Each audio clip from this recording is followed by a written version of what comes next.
Многофункционалната спортна зала Арена Несебър може да бъде изградена за 3 години максимум. Тя ще бъде с 5000 места и условия за различни видове спорт.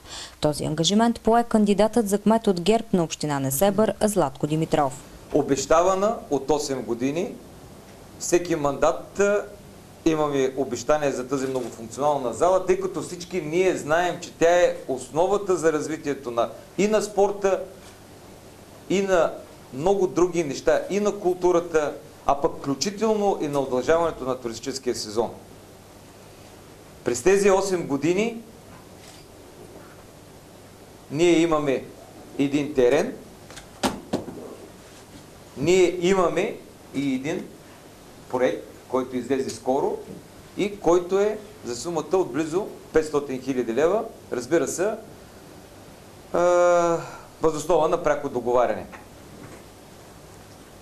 Аз мисля, че това е истината за Несебър в момента и това е нашия основен ангажимент, който ние поемаме и аз като кандидат за кмет, реализирането на тази многофункционална зала. Това обещание бе дадено официално и пред звездите на българския бокс Кубрат и Тервел Полеви. Братята видяха на място терена от 22 декара, където се планира изграждането на модерното спортно съоръжение. Аз ще се радвам, примерно след 3-4 години, ако ви изберат, да дойдем тук и да прережем лентата. Вие ще го откриете.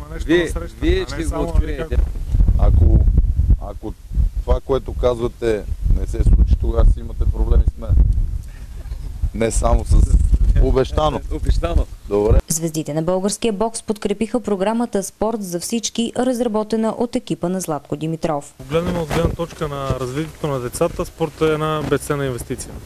Защото тия деца, вместо да им дадем алтернатива да се развиват, да спортуват, ние ги оставяме реално какво да правят, да пият и да ползват наркотици. В подкрепа на планираните проекти днес се обявиха и волейболистите Петър Дочев, Стоян Самунев и Иван Станев. Днешната младеж ще може да влезе отново в залите. Несебър е една община, която има нужда от такова съоръжение.